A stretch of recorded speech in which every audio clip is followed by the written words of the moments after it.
It was very challenging but a very exciting project.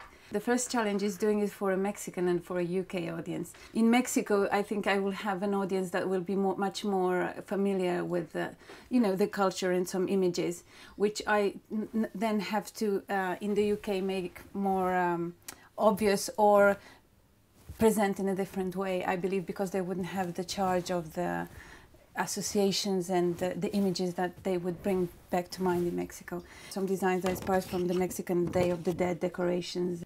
Yeah, all the skulls here coming up, and this is a very famous Mexican sort of Katrina Day of the Dead image. In Mexico, skulls are very much present in our popular culture. This is something I brought in, which will have cast and have a necklace for this for a priest character made, all out of little skulls. Immediately it brings us to the world of the dead, which also has a more festive meaning. The skulls don't have this sort of, I think, macabre implication that they do in Europe. We did get inspired, obviously, by all the Aztec and Codex images, but I was trying to bring in some of the more contemporary Mexico and from other periods of the Mexican history. Play spans more than 30 years, so I've also tried to do this by, the first tribes that appear in the beginning, to have a more historic approach, and then by the end of the play we get some more modern influence, darker, leathery characters, a bit Mad Max kind of thing. What I really enjoy about this play, there's a lot of politics in it, but there is also a lot of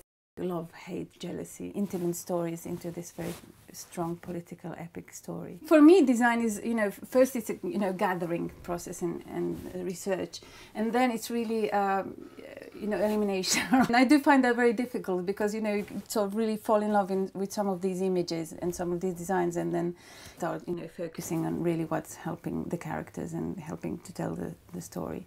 But the real fun really begins when you see everything coming together and putting the actor into it and seeing how he makes it work and what they bring into the costume. The input I get from everyone, from the actors, and seeing how my design evolves and becomes alive in this process. I don't like just being alone in my studio all the time. This is the best part, I think.